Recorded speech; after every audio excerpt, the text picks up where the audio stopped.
Hello बच्चों, कैसे हैं आप लोग। आई होप आप लोग ठीक ठाक होंगे, सेफ होंगे, सुरक्षित होंगे।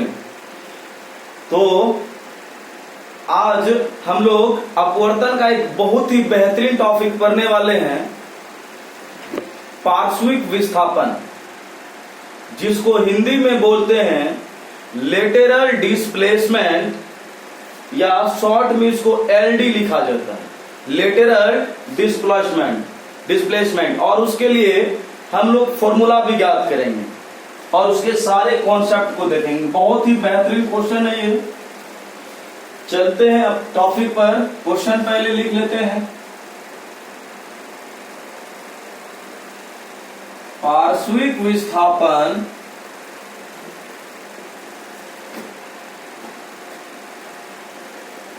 लेटरल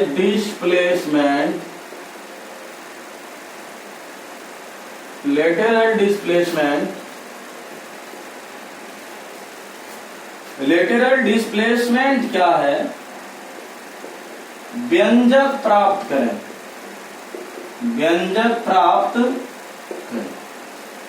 ठीक है। तो सबसे पहले इसका डेफिनेशन हम लोग लिख लेते हैं, उसके बाद इसका व्यंजक निकालेंगे और समझेंगे डिटेल से। डेफिनेशन होता है कि आपतित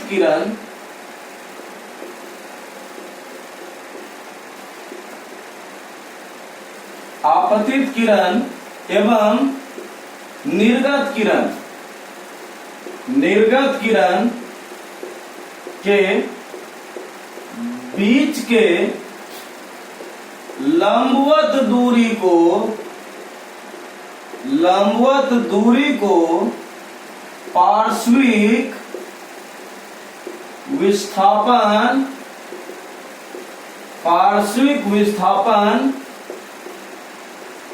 कहते हैं। पार्श्विक विस्थापन कहते हैं। डिफिनेशन हो गया। अब देखिए, डिफिनेशन में आपतित किरण तो आप लोग समझते हैं। अब ये निर्गत किरण क्या होता है सर? इमर्जेंट रे बोलते हैं इसको अंग्रेजी में, इंसिडेंट रे और इमर्जेंट रे। इमर्जेंट रे क्या होता है? जैसे मान लेते हैं कांच का स्लेब है, एक प्रकाश किरण वायु में था, अभी कहां है? वायु में, फिर कहां गया? कांच में, फिर गया वायु में। तो इसको देखिए, पहले वायु में, इसको बोलेंगे आपतित किरण आ रही है। तो जब ये कांच में प्रवेश कर जाएगा तब इसको बोलेंगे अपवर्तित किरण।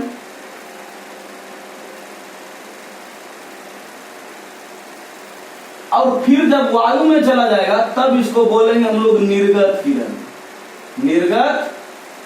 किरण। अब देखिए, इसी को आपतित किरण ये है, इसको डॉट डॉट से आगे की ओर बढ़ा दी।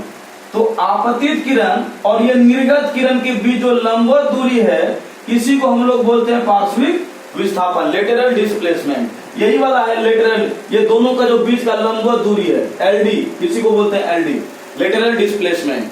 चलिए, इसमें फॉर्मूला प्रूविंग करना है तो अच्छे से पहले फिगर बनाते हैं फिर से एक बार।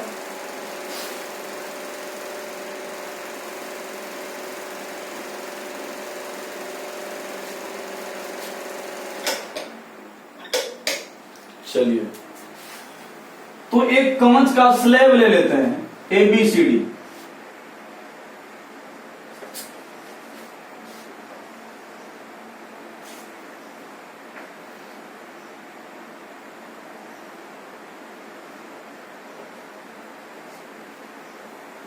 इसका नाम दे दिया अपन A, B, C और D। इसका मोटाई जो, इसका थिकनेस जो है, उसको हम लोग मान लेते हैं T, और इसका जो अपवर्तनांक है वो मान लिया म्यू। ठीक है। एक प्रकाश किरण आई इस तरीका से, आपतित किरण सतह से जिस बिंदु पर टकराती है, आपतन बिंदु पर डाले गए लंब को अभिलंब बोलते हैं। और यहां पर गौर कीजिए कि प्रकाश किरण जो है विरल से सघन में जा रही है, और जब प्रकाश किरण सघन से विरल में जाती है, विरल से सघन में जाती है, तो वो अभिलंब से दूर हट जाती है या अभिलंब की ओर झुक जाती है। जब प्रकाश किरण विरल से सघन में जाती है तो वो अविलंब की ओर झुक जाती है। तो ऐसे करके यूं झुक गया। देखिए जाना था इसको सीधा, ये थोड़ा सा क्या हो गया, अविलंब की ओर झुक गया। इस वाले सतह के लिए आपतित किरण ये वाला हुआ और ये वाला हो गया अपवर्तित किरण। इस वाले सतह के लिए ये क्या हो गया, आपतित किरण आपतन बिंदु पर फिर से एक लंब खींच लेगी। इस बार प्रकाश किरण डेंसर टू रेयर में जा रही है, सघन से विरल में। तो इसको पहले क्या करते हैं, आपतित किरण को यूं डॉट डॉट से आगे की ओर बढ़ा देते हैं। आपतित किरण को आगे की ओर बढ़ा दिए। अब देखिए पर इस प्रकाश किरण को जाना था सीधा, लेकिन ये सघन से विरल में जाने के कारण अविलंब से दूर हट जाएगा और ये आपतित किरण के समानांतर हो जाएगा। आपतित किरण ये हुआ, इसके ये क्या हो जाएगा, समानांतर हो जाएगा। ठीक है, तो ये हो गया फिगर। इसमें नाम दे देते हैं। देखिए आपतित किरण अविलंब के बीच जो कोण बनता है आपतन कोण, अपवर्तित किरण और अविलंब के बीच जो कोण बनता है अपवर्तन कोण, और एकांतर होने के कारण ये भी कितना हो जाएगा, आर। ऐसे इसका जरूरत है नहीं अपने को। ठीक है, और ये हो गया निर्गत किरण, ये हो गया निर्गत किरण, और अविलंब के बीच बने कोण को निर्गत कोण कहते हैं। अब ये हो गया आपका क्या बोले कि आपतित किरण और निर्गत किरण के बीच जो लंबवत दूरी होता है इसको हम लोग बोलते हैं पार्श्विक विस्थापन। यही वाला है। अरे भाई यहां पर जितना रहेगा उतने यहां पर रहेगा, वो वही हुआ। ये हो गया आपका लेटरल डिस्प्लेसमेंट, इसको मान लिया अपन वाई, और इस लंब को थोड़ा सा नीचे यहां तक मिला देना। अब इसका नाम दे देते हैं कुछ कुछ। यहां पर नाम दे दिए पी, यहां पर नाम दे दिए क्यू, यहां पर नाम दे दिए आर, और यहां पर नाम दे दिए एस। आर और एस फिगर ड्रॉ कर लो। चलिए अब देखिए क्या करना है आप लोगों को। इसका अपवर्तनांक मान लिया म्यू, मोटाई इसका थिकनेस है। चलिए पहले लिख लेते हैं थोड़ा इसके बारे में। माना कि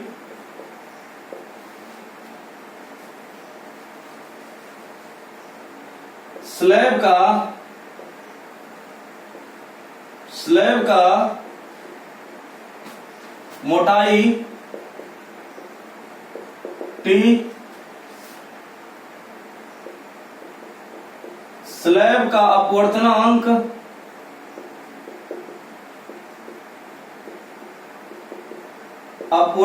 म्यू, आपतन कोण आई, अपवर्तन कोण आर। अब यहां पर देखिए विचलन कोण, ध्यान दीजिएगा बात को। ये वाला जो कोण होता है इसको हम लोग कहते हैं विचलन कोण, डेल्टा। जैसे मान लेते हैं ये प्रकाश किरण आ रही थी, इसको जाना था सीधा, ये चला गया ऐसे, जाना था इधर और चली गई इधर। था और गई के बीच जो कोण बनता है इसको कहते हैं विचलन कोण। जाना होता है और कहीं, तेरी और चला आता हूं, तेरे चेहरे में वो जादू है, ज्यादा नहीं। चलिए अपवर्तन कोण हो गया, विचलन कोण कितना हो गया, विचलन कोण हो गया डेल,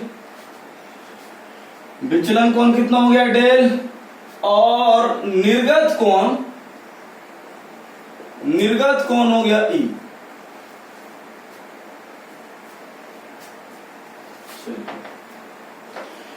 अब गौर कीजिएगा आप लोग इस फिगर में कि ये जो ट्रेंगल देख रहे हैं, ये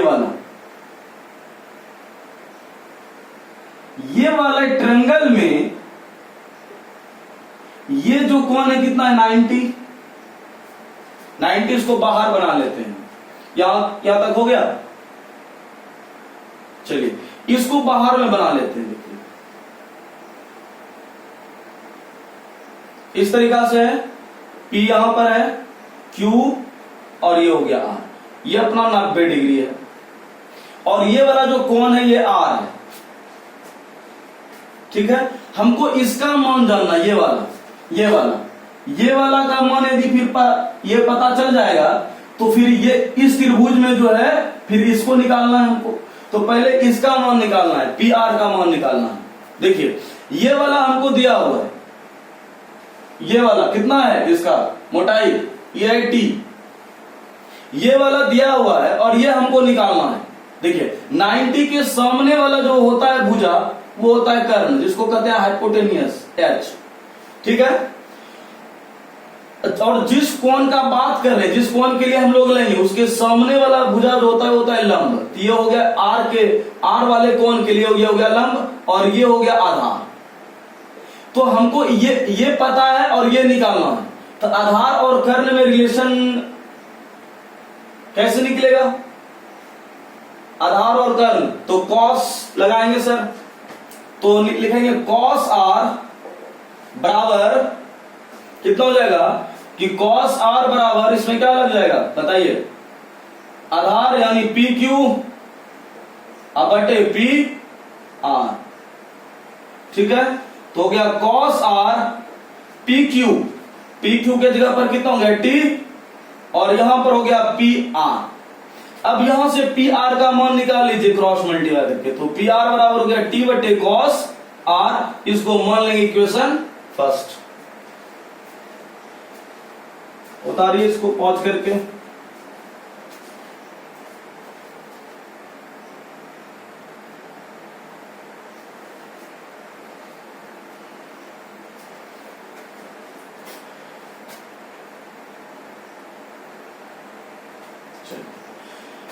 अब इतना हो जाने के बाद गौर कीजिएगा कि यहां पर देखिए एक ट्रायंगल दिख रहा है, ये जो होता है इसके बीच के लंबवत दूरी है। तो यहां पर जो कोण बनेगा, यहां पर लंबवत है, यहां पर जो कोण बनेगा ये कितना हो जाएगा 90 डिग्री। तो ये वाला ट्रायंगल अब निकाल लेते हैं, ये ट्रायंगल निकाल लिए, यानी इस तरीका से बना हुआ है ये, और इस पर ये लंबवत है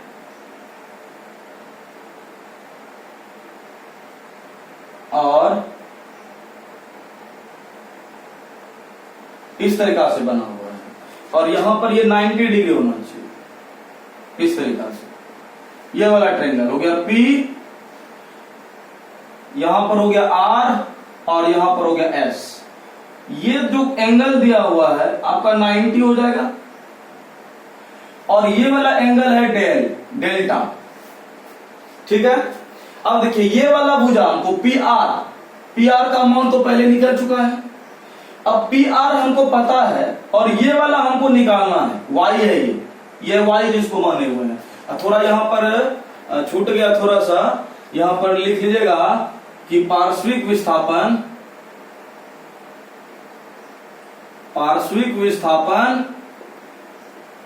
है कितना वाई, पार्श्विक विस्थापन वाई। तो ये y हमको निकालना है, कैसे निकलेगा, और ये हमको पता है। देखिए ये 90 के सामने वाला ये हो गया कर्ण, इस कोण के लिए निकालेंगे तो ये हो गया लंब, और ये हो गया आपका आधार।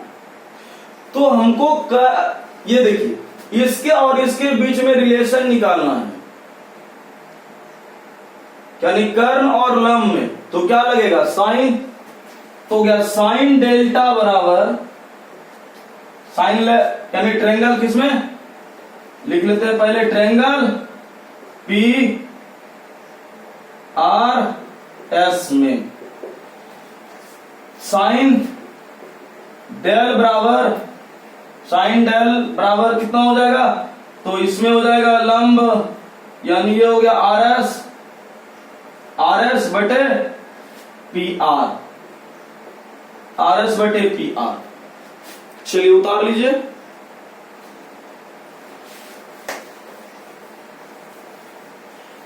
अब क्या करना है देखिए, तो इक्वेशन यानी क्या निकला, साइन डेल बराबर निकल गया कि आर एस बटे पी आर। अच्छा एक बात यहां पर गौर कीजिएगा, यदि ये वाला किरण ऐसे करके ये सीधे निकल जाती और ये आपका लंब है, ये वाला एंगल यदि आई है तो ये पूरा कितना होता आई, इसमें से ये हो गया आर, पूरा आई ये हो गया आर, तो डेल्टा का मान कैसे निकलेगा, तो आई माइनस आर करेंगे तो क्या निकलेगा डेल्टा। तो डेल्टा के जगह पर हम लिख सकते हैं कि आई माइनस आर, आर एस का मान कितना है वाई, और पी आर निकला था टी बटे कॉस आर। अब इसको सॉल्व करेंगे तो क्या कि साइन आई माइनस आर बराबर ये उलट जाएगा तो जाएगा y गुना कॉस आर बटे टी। अब इससे क्या कीजिएगा, y गुना कॉस आर बटे टी। अब इससे क्या करिए, निकाल लीजिए आप y का मान, तो ये क्या हो जाएगा बटे में आ जाएगा, यानी कि हो गया साइन आई माइनस आर अब बटे कॉस आर बटे टी। ये फिर उलट जाएगा तो y बराबर हो जाएगा साइन आई माइनस आर गुना टी बटे कॉस आर, यानी वो y बराबर हो गया कि साइन आई माइनस आर, या t को आगे लगा देते हैं, बटे कॉस आर। तो ये हो गया आपका पार्श्विक विस्थापन का फॉर्मूला। या इसी को थोड़ा सा और कहीं कहीं आप लोगों को मिल जाएगा, थोड़ा सा और बढ़ाते हैं इसको, तो जैसे y बराबर हो गया, इसको हम लिख सकते हैं कि 1 बटे cos R into T sine I minus are.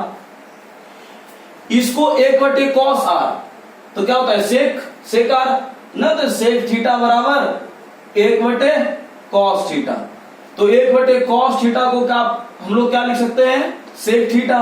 तो इसको हम लिख दिए क्या y बराबर सेक आर इंटू, इसको t को आगे कर दीजिए गुना में आ जाएगा, तो t into sec R into sine I minus R. ये हो गया आपका फॉर्मूला। उतारिए पहले, कंप्लीट कर लो बाबू।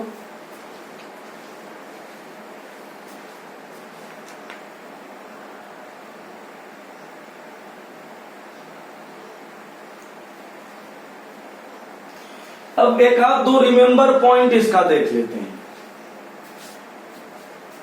एकदम क्लियर निकल गया, कोई दिक्कत कहीं नहीं है। चलिए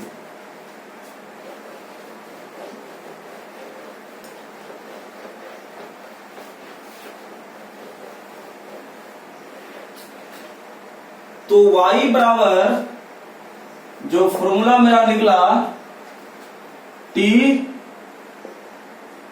सेक R into sine I minus R, ये निकल गया सूत्र। गौर करके इसमें एक बात देखिए, यदि t यदि बढ़ेगा तो y भी बढ़ेगा। तो हम लोग लिख लेते हैं इसको स्पेशल केस में कि पार्श्विक विस्थापन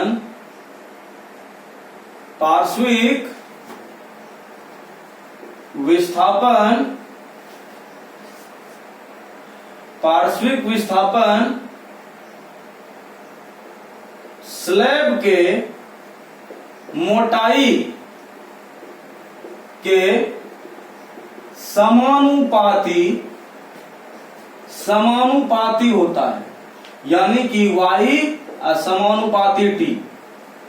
यानी कि यदि इसका मोटाई बढ़ा दे, थिकनेस को बढ़ा दे स्लैब का, तो मेरा y भी क्या हो जाएगा बढ़ जाएगा। दूसरा गौर करके देखिए, इसमें देखिए एक तो ये t बढ़ेगा तो ये बढ़ेगा, उसका बाद यहां देखिए i माइनस आर है, आई माइनस आर। यदि ये बढ़ेगा तो पूरा मान साइन का बढ़ेगा। देखिए साइन थीटा में, गौर कीजिएगा बात को, साइन थीटा में यदि थीटा का मान बढ़ता है तो पूरा साइन थीटा का मान भी क्या होता है, बढ़ता है। जैसे मान लेते हैं साइन थीटा है, थीटा के जगह पर पहले 0 रख दें तो पूरा का मान कितना हो जाएगा, साइन 0 का मान कितना हो गया 0। साइन 30 रख दें तो इसका मान कितना हो जाएगा हाफ। अब साइन रख दें 45 जिसका मान कितना हो गया 1/√2। साइन रख दें 60 तो मान हो गया √3/2। और साइन 90 कितना हो गया मान 1। तो क्या आप देख रहे हैं कि साइन थीटा में थीटा का मान बढ़ता है तो पूरा साइन थीटा का मान भी क्या होता है, बढ़ता है। उसी तरीका से जब ये बढ़ेगा ये मान भी बढ़ेगा। तो क्या हो जाएगा कि पार्श्विक विस्थापन, अगला पॉइंट में लिख लेंगे कि पार्श्विक विस्थापन आपतन कोण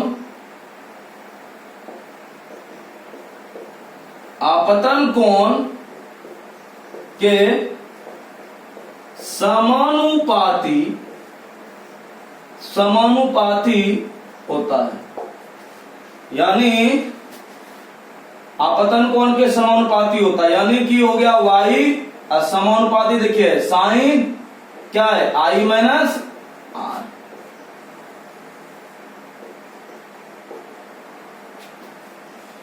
दो स्पेशल केसेस में लिख लीजिए, ऑब्जेक्टिव में ये सब काम आएगा। इसका कुछ न्यूमेरिकल हम लोग करेंगे नेक्स्ट वीडियो में। तो आप लोग रेगुलर मेरे साथ बने रहिए मेरे यूट्यूब चैनल पर दिशा फिजिक्स क्लासेस में। इसको सब्सक्राइब करें आप लोग, कमेंट करें और बेल आइकन बजाना नहीं भूलें। चलिए बहुत बहुत धन्यवाद।